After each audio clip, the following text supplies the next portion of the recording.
Hello दोस्तों, ये video है उन छात्रों के लिए जिनकी आईटीआई पूरी हो गई है। संभवतः आप सब लोग अपनी पहली जॉब के लिए प्रयासशील होंगे। आप बहुत सारे गवर्नमेंट के एग्जामिनेशंस आप दे रहे होंगे और बहुत सारे आप में से प्राइवेट जॉब्स की भी ट्राई कर रहे होंगे। प्राइवेट जॉब्स हों या गवर्नमेंट जॉब्स हों, सब अच्छी होती हैं। और सबसे पहला मुद्दा ये है कि जो फ्रेशर्स होते हैं, आप जैसे जो पहली अपनी जॉब लेने के लिए प्रयासशील हैं, एंट्री लेवल पोजीशन की जॉब जिसको हम कहते हैं, क्यों देनी चाहिए हमें आपको वो जॉब? तो उसका उत्तर अधिकतर मुझे मिलता है क्योंकि सस्ते में मिल जाते हैं। मतलब आपकी सैलरी एंट्री लेवल पे थोड़ी कम होती है। सैलरी बेटा कभी कम और ज़्यादा नहीं होती, इस बात को ज़रा समझने की कोशिश करें। आपकी सैलरी डिसाइड होती है मार्केट फोर्सेस से, और आपके पास जो स्किल सेट है उससे आपकी सैलरी डिसाइड होगी। मतलब क्या है कि आप जिस हुनर को लेकर जा रहे हैं मार्केट में, उस हुनर को लिए हुए जो लोग हैं वो कितने पैसों में काम करने को तैयार हैं, है ना। तो मार्केट फोर्सेस और आपका स्किल सेट ये डिसाइड करेगा कि आपकी सैलरी कितनी होनी चाहिए। आप कहें साहब मुझे ये काम करना आता है, दूसरा कह रहा है मुझे भी ये काम करना आता है। आप कहें मैं तो 15,000 रुपये लूँगा, वो कह रहा है मैं 12,000 रुपये लूँगा, तो सैलरी 12,000 होगी। आपके स्किल सेट की स्केर्सिटी है, मतलब वो मिल ही नहीं रहे हैं वो बंदे, तो लोग बात 20,000 रुपये देने को भी तैयार होंगे, है ना। तो ये मार्केट फोर्सेस और स्किल सेट पे डिपेंड करता है। आपको कभी भी कम या ज़्यादा सैलरी नहीं मिलेगी। आपको वो सैलरी मिलेगी जो स्किल्स आपके साथ हैं और मार्केट में क्या कंडीशन है। तो ये बात क्लियर कर लीजिए। फिर क्या वजह है क्यों हमें फ्रेशर्स को जॉब देनी चाहिए? फ्रेशर को जॉब हम इसलिए देते थे क्योंकि जब भी हम किसी विकास की बात करते हैं, डेवलपमेंट की बात करते हैं, हमें नयापन जरूर लेकर आना पड़ेगा। ऐसा नहीं हो सकता कि हम उसी ढर्रे पे काम करते रहें और ज़्यादा कमा लें। ज़्यादा कमाने के लिए, ज़्यादा बिजनेस को फैलाने के लिए या अपने आप को मार्केट में इंट्रोड्यूस करने के लिए हमें कुछ नयापन चाहिए होता है, और वो नयापन आता है आप लोगों से। पर इस महत्वपूर्ण बात को, इस पावरफुल बात को हम में से बहुत कम लोग समझा पाते हैं और आप में से बहुत कम लोग इसको समझ पाते हैं। आप तो फोटोकॉपी की तरह चल रहे हैं। मतलब जो एक पॉपुलर एक आइडिया इस मार्केट में रहता है कि साहब गवर्नमेंट जॉब की फॉर्म्स निकले हैं उसको भर दो, सारे के सारे भर रहे हैं। वो भी भर रहे हैं जिन्हें पक्का पता है हमारा नहीं होने वाला है। तो ये एक पॉपुलर जो आइडिया के पीछे हम सारे चलते हैं ना, उसमें नयापन कहाँ है? आपका अपना कहीं विजन, अपना कोई गोल, अपना कोई तरीका कहाँ है इसके अंदर? इसी बात की चर्चा करेंगे। आपको कोशिश करूंगा ये बताने की बहुत ही सिंपल और बहुत आसान शब्दों में कि आप अपनी पहली जॉब कैसे लें। Number 1, change your mindset.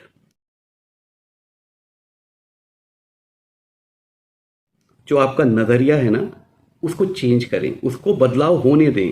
कम से कम उस बदलाव को रोकें ना। आपके जो भी नज़रिए हैं वो पूर्णतः सही नहीं हैं।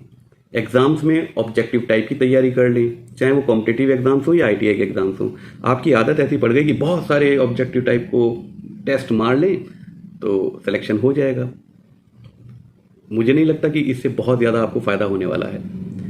गवर्नमेंट जॉब बहुत अच्छी होती हैं, प्राइवेट जॉब तो करना बहुत मुश्किल होता है। अगर प्राइवेट जॉब करना मुश्किल होता है, मान भी लूँ मैं आपकी बात, गवर्नमेंट जॉब से ज़्यादा मुश्किल होता है क्योंकि गवर्नमेंट जॉब में जॉब सिक्योरिटी बहुत होती है। ओके, तो गवर्नमेंट जॉब को में सिलेक्शन होना भी तो मुश्किल होता है। मुश्किल तो यहाँ पर भी है और वहाँ पर भी है।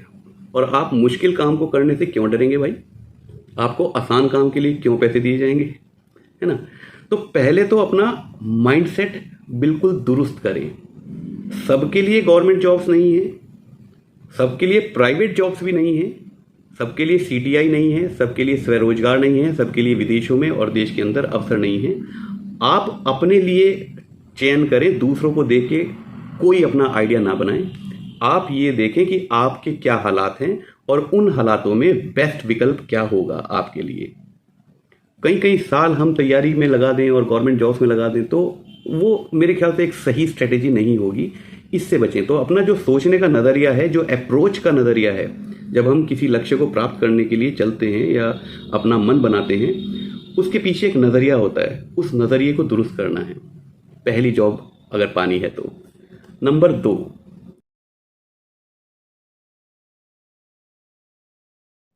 अपने कंफर्ट जोन से बाहर आएं। ऐसा नहीं हो सकता कि आप अपने कंफर्ट जोन में रहें, आप अपने हालातों से काम करते रहें और आपको सफलताएं मिल जाएं। आपको अपने कंफर्ट जोन से बाहर आना ही पड़ेगा। जॉब्स के लिए दूसरे देशों में या दूसरे शहरों में जाना भी पड़ सकता है। आपको 8 घंटे लगातार कम से कम काम करना ही पड़ेगा। आप लाइब्रेरी में बैठ के सेल्फ स्टडी करके या कोचिंग करके या आईटीआई में क्लासेस में पढ़ के ये ना समझें कि इस तरीके से ही हमारा व्यावसायिक जीवन में भी इतना आराम आपको मिलने वाला है। पैसा भी खर्च करना पड़ेगा, टाइम भी खर्च करना पड़ेगा, प्रयास भी करना पड़ेगा।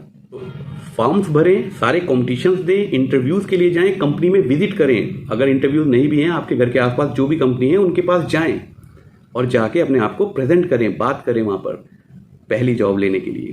तो अब तक हमने 2 पॉइंट्स को डिस्कस करा। पहला है अपना नज़रिया चेंज करें, दूसरा है प्रयास करें, कंफर्ट जोन से बाहर आएँ। आपके घर में बैठ के आपको जॉब नहीं मिलने वाली है, ठीक है?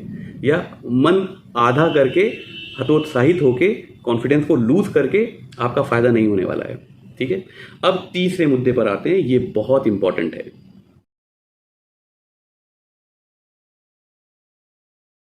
आदर्श व्यवहार या फॉर्मल व्यवहार, ये सीखें।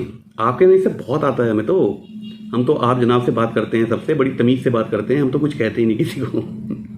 मैं बताता हूँ आपकी बात करने का तरीका क्या है। आप कहीं गए, किसी से मिले, किसी अधिकारी से मिले, आपने कहा गुड इवनिंग, उसने कहा good evening, how are you? आप कहा जी बस ठीक है, सब बढ़िया है, और आप भी ठीक हो? आप लगा भर देने से आप फॉर्मल नहीं हो रहे हैं। आपको ये नहीं कहना होता कि आप भी ठीक हो। आप सवाल कैसे पूछने लगते हैं? आप भी ठीक हो यानी कि आपने सवाल पूछ लिया। फॉर्मल तरीके आपके अंदाज में ऐसे होते हैं कि अगर आपने आप लगा लिया और जी लगा लिया, उसके बाद आप कभी भी कुछ भी और कहीं भी कुछ भी कह सकते हैं। ये फॉर्मल तरीके नहीं होते। फॉर्मल टाइम ऑफिस आवर्स के बीच में होता है, और वो भी आप अगर जॉब मांगने जा रहे हैं और आपको बुलाया नहीं गया है, आप अपने आप से वहाँ गए हैं, तो कोशिश करें कि सुबह सुबह ना जाएं वहाँ पर। टाइमिंग का ध्यान रखें, अल्फाजों का ध्यान रखें, आप क्या बोल रहे हैं उसका ध्यान रखें। आप वहाँ जाके सवाल पूछना शुरू ना कर दें कि आपके यहाँ कौन कौन से काम होते हैं जी, आपके यहाँ वेल्डर की ज़रूरत है क्या जी, आपके यहाँ आदमियों की ज़रूरत है क्या। आप अपना बताओ ना, आप उनसे सवाल क्यों पूछने लग रहे हैं? ऐसे जॉब नहीं मिलेगी। ये फॉर्मल तरीके नहीं है। और आपका अंदाज, क्या पहन के जा रहे हो, कैसे बैठे हो, कैसे बात कर रहे हो, कैसे उस टेबल तक पहुंच रहे हो, ये सारे फॉर्मल तरीकों पे काम करें, ध्यान दें। सर सैलरी कितनी मिलेगी, सर आपके यहाँ क्या काम होता है, आप आंसर्स ना मांगे ना उनसे। आप सिर्फ अपने बारे में प्रेजेंट करें कि मैं ये हूँ, अभी बिल्कुल फ्रेशर हूँ, और मैं ये चाहता हूँ कि आप मुझे एक मौका दें डेवलप होने का, और जैसे जैसे मैं ग्रो करूँगा, डेवलप होऊंगा, यहाँ पर सीखूंगा, उतना ही ज़्यादा मैं इस कंपनी और आपके लिए उपयोगी साबित हो जाऊँगा। तो प्लीज़ मुझे एक चांस दे के देखें। आप अगर इस तरीके से अप्रोच करेंगे ना, इस नज़रिए से अप्रोच करेंगे, तो मुझे लगता है कि 5 में से 1 जॉब, मतलब 5 बार कहीं जाएंगे तो 1 जॉब आपको ज़रूर मिल जाएगी। अपने आप को ऑनेस्ट बनाएं, ईमानदार। आप वो छुप के मत आए, मतलब ऐसा मत सोच के आए कि आप बहुत बड़े कहीं पहलवान हैं जो जिसको देख के सारे खड़े हो जाएंगे, अरे साहब आप आ गए हैं। तो ऑनेस्ट बने, आप फ्रेशर हैं और अभी आपको ज़रूरत है सबकी। तो आप विनम्र बने, हम्बल बने, ऑनेस्ट बने, प्यार करने योग्य बने, लवेबल उसको कहते हैं, ऐसे बने, ठीक है? कम बोलें, ज़्यादा सुने। इस समय अपनी बात संक्षिप्त में रखें और ऑनेस्टली रखें। अब पॉइंट नंबर 4,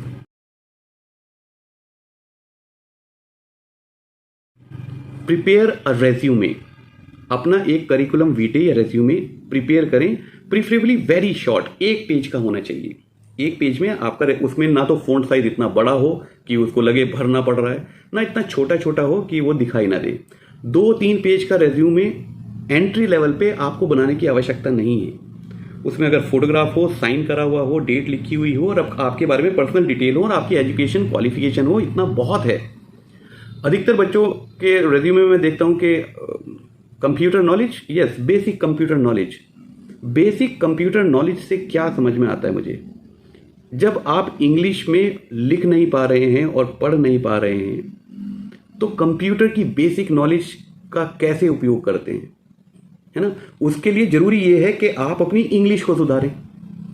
रेज्यूम में वो लिखें जो आप हैं, खाली उसके कॉलम्स को भर देने भर से कि किसी डेस्कटॉप ऑपरेटर ने या किसी कंप्यूटर की किसी दुकान वाले ने आपके लिए एक रेज्यूमे बना दिया, उसमें वो बहुत सारे एक पॉइंट्स थे, उन पॉइंट्स में सिर्फ आपके हिसाब से वो चेंज करके उन्होंने वो प्रिंट आउट निकाल के दे दिया। आप कंप्यूटर के बारे में अगर लिखना चाह रहे हैं, और लिखना चाहिए आपको, मैंने अपनी हर वीडियो में कहा है कि अपनी लैंग्वेज पे, इंग्लिश लैंग्वेज पे और टेक्नोलॉजी पे काम करें। टेक्नोलॉजी मतलब कंप्यूटर पे काम करें। ये आपको एक एडिशनल एडवांटेज देगा पहली जॉब को पाने के लिए। कंप्यूटर सबको आना चाहिए, लेकिन आप बिना बात ना लिखें ना उसको पहले सीखें कंप्यूटर को, ठीक है। तो रेज्यूमे बनाएं, शॉर्ट होना चाहिए, फॉर्मल होना चाहिए, कोई शॉर्ट फॉर्म उसमें मत लिखें। अपने स्कूल का या कॉलेज का नाम लिख रहे हैं तो फुल फॉर्म लिखें, और उसमें जितनी भी जानकारियां हैं वो बिल्कुल ईमानदारी से दें। करियर ऑब्जेक्टिव खास तौर से एक जैसा सबका नहीं लगना चाहिए। आप सोचें आपका क्या करियर ऑब्जेक्टिव है। मतलब करियर ऑब्जेक्टिव मतलब आप इस करियर पाथवे पे जब आप इस जॉब को करेंगे तो आज से 5 साल बाद आप कहां पहुंचना चाह रहे हैं, आप कहां देख रहे हैं अपने आप को, कैसे आप ग्रो करेंगे, उसको 3 या 4 लाइनों में लिखना होता है। उसको कहते हैं करियर ऑब्जेक्टिव। और अगर इसमें किसी को समस्या आ रही हो तो हम मदद करने के लिए तैयार हैं। आपके रेज्यूमे को हम चेक करके उसको करेक्ट करने के लिए तैयार हैं, और ये सर्विसेज तो हम फ्री दे रहे हैं ना। आप हमसे बात तो करें। ये हुआ आपका चौथा पॉइंट कि आप रेज्यूमे बनाएंगे। और अब आखिरी और सबसे इंपॉर्टेंट पॉइंट,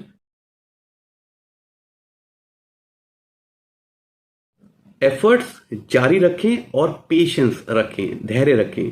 पहली बार में अगर आपको सफलता मिल गई ना तो यकीन मानिए उस सफलता का आपको मजा भी नहीं आएगा। आपको लगेगा अरे यार ये तो बड़ी आसानी से मिल गई, इसका मतलब बेकार चीज मिली है। सफलता का मजा भी उनको मिलता है जिन्होंने फेलियर्स को टेस्ट करा हो, चखा हो। बिना फेलियर्स के तो सफलताओं का कोई मायने ही नहीं है। हमें पता ही नहीं होगा ना इसकी खुशी क्या है। अगर आसानी से कोई चीज मिल गई, तुक्के में मिल गई, तो आप उसकी वैल्यू नहीं समझ पाएंगे। उसके लिए शुरुआत कैसे करनी चाहिए, मतलब आपका अधिकतर का तरीका उल्टा है। आप कहते हैं मैं गवर्नमेंट जॉब के लिए तैयारी कर रहा हूं, और ये जानते हुए कि उसको क्रैक करना मुश्किल है। 1000 पे 3 बहुत प्रोबेबिलिटी बहुत कम है। ऑलराइट, तो मुश्किल तो माना जाएगा ना इसको। 1000 पे अगर 3 का एवरेज आ रहा है तो मुश्किल तो माना जाएगा। हम गवर्नमेंट जॉब की तैयारी करेंगे, फिर उसके बाद जो प्राइवेट सेक्टर के बड़े नाम हैं चलो उसमें ट्राई कर लेते हैं। है तो मुश्किल प्राइवेट जॉब करना, लेकिन चलो ट्राई कर लेते हैं। उसमें नहीं हुआ, फिर जो शहर की बड़ी बड़ी कंपनीज होती हैं उसमें फिर हम भागते हैं। और आखिर में जो सबसे घटी पटी और ठेकेदार जहां मिल जाए बस हमें लगनी है। आप इसको उल्टा करके देखें एक बार, इसको बिल्कुल उल्टा करके देखें। जो घर के सबसे करीब है कंपनी, जहां पर खर्चा भी कम होगा आने जाने का, जहां पर टाइम से आप घर भी पहुंच जाएंगे और घर वालों से दूर भी नहीं रहना पड़ेगा, और जिसको मिलना या ना मिलने का बहुत ज़्यादा सुख और बहुत ज़्यादा गम भी नहीं होगा, आप सबसे पहले वहां ट्राई करें। मैं पहली जॉब लेने की बात कर रहा हूं। यकीन मानना 1 साल के अंदर अगर आपने अच्छी नीयत और अच्छी ईमानदारी और मेहनत से काम किया तो आप उन सब के बराबर पहुंच जाओगे जो शुरुआत में एडवांटेज लेके आपसे चले हैं। 1 साल की लगेगी उनके लिए जिन्होंने ITI में थोड़ा सा मेहनत कम करी है। ओके, तो आप अपने घर के सबसे करीब की कंपनी में जाएं, वहां पर जाके अपने आप को बहुत ऑनेस्टली प्रेजेंट करें। सवाल ना पूछें, डिमांड ना करें। उनसे कहें कि मैं ITI कर ली है, 1 साल हो गया ITI करे हुए, तैयारी कर रहा था, अभी तक मेरी कहीं जॉब नहीं लगी है, क्या आप मुझे अपनी कंपनी में जॉब दे सकते हैं? मैंने इस ट्रेड में करा है, आपके यहाँ इस ट्रेड का काम है। और पहले ही उस कंपनी के बारे में पता करके जाएं, आपकी ट्रेड का काम वहां पर होता है या नहीं होता, ये पता करके जाएं। आप कहें आपके यहाँ होता है, क्या आप मुझे एक मौका देंगे? मैं बहुत जल्दी सीखूंगा और आपकी कंपनी के लिए और आपके लिए एक उपयोगी कर्मचारी बनकर सामने आऊंगा। इतनी ऑनेस्टली और इतनी कॉन्फिडेंस के साथ अगर आप बात करेंगे, मुझे नहीं लगता कि कोई आपको मना करेगा। हम तो मदद करने की कोशिश करते हैं बच्चों की, और हमें चाहिए होते हैं ना इंडस्ट्री में। हमें क्यों कह रहा हूं, क्योंकि मेरी अपनी भी एक इंडस्ट्री है। हमें तो काम करने वाले ITI टेक्नीशियंस चाहिए ही होते हैं ना। अगर कोई इतना समझदार दिखने वाला फ्रेशर हमें मिलता है, हम उसको छोड़ना नहीं चाहेंगे, ठीक है। और रही बात सैलरी की, सैलरी ना कोई तुम्हें कम दे सकता, ना तुम्हें कोई ज्यादा देगा। आपके स्किल सेट डिसाइड करेंगे। अगर आप में स्किल्स बहुत अच्छे हैं तो मैं आपको खोना नहीं चाहूंगा ना। मतलब उतने हुनर वाला आदमी अगर मुझे 30,000 रुपये में मिल रहा है मार्केट में, तो मैं आपको 25,000 रुपये देने में क्या दिक्कत आएगी मुझे, है ना। लेकिन अगर इस हुनर का आदमी 8-8 हजार रुपये में धक्के खा रहे हैं, जितने मैं चाहूं उतने ले लूंगा, तो मैं फिर आपको 15,000 रुपये क्यों दूंगा? तो सैलरी की यहां पर बात नहीं है, बात है पहले उस अवसर को प्राप्त करने की। 8-8 घंटे काम कर 3 महीने आप अपनी सैलरी ले लो। उसके बाद आपको वो सारे रास्ते बिल्कुल ऐसे दिखने लगेंगे साफ किसी की मदद की ज़रूरत नहीं, किसी की सिफारिश की ज़रूरत नहीं। उसके बाद वो गवर्नमेंट जॉब भी आसान हो जाएंगी, क्योंकि जो आप ऑब्जेक्टिव टाइप क्वेश्चन रटते हैं ना, वो जब 3 महीने काम कर लोगे, आपको रटने की छोड़ो, पढ़ने की भी ज़रूरत नहीं है। आपको समझ में आ जाएगा सवाल क्या पूछा जा रहा है और नीचे विकल्पों में कौन सा विकल्प सही है। काम करना तो शुरू करेंगे, कंफर्ट जोन से तो बाहर आएंगे। अगर आपके घर के आसपास वो कंपनी नहीं है जहां पर आपकी ट्रेड रिलेटेड कोई काम हो रहा हो, तो फिर तैयार रहें कि आपको दूसरे शहर जाना पड़ेगा। उसके लिए किसी अच्छे कंसल्टेंट से मिलें। आपने देखा होगा गवर्नमेंट आईटीआई में हर 15 दिन में रोजगार मेला लग रहा है, अप्रेंटिसशिप मेला लग रहा है। मुझे नहीं पता कितने बच्चों को उसमें फ़ायदा मिल रहा है या मज़ा आ रहा है, क्योंकि डेटा तो ये आ रहे हैं कि बहुत सारे बच्चों को प्लेस कर दिया, पर मुझे तो कोई अभी तक ऐसा छात्र नहीं मिला है जो कहे कि हम गए थे वहाँ पर और हमें बहुत अच्छी जॉब मिल गई है। तो ये सब चीज़ें भी चल रही हैं, जरा इस पे ध्यान रखें। और कुछ गलत कंसल्टेंट्स भी हैं, वैसे तो बहुत सारे गलत लोग हैं, गलत टीचर्स भी हैं, गलत कंसल्टेंट्स भी हैं, गलत आपको समझाने वाले भी हैं, है ना। तो आज जरा नज़र खोल लें, क्योंकि बाद में ये कहने का मौका ना मिले साहब हमें कोई समझाने वाला नहीं था, क्योंकि उस समय तक तो टाइम निकल गया होगा। तब आपको कोई समझाने वाला मिल भी जाए तो भी कोई फ़र्क नहीं पड़ने वाला आपकी ज़िंदगी में। मैं बिल्कुल फ्लैट और स्ट्रेट कह रहा हूँ, ज़्यादा डरने की ज़रूरत नहीं है, लेकिन जागने की ज़रूरत है। जब भी आप किसी कंपनी में जाएं, उसको जाने से पहले रिसर्च कर लें कि वहाँ पर क्या काम होता है, आपके लायक काम है या नहीं है।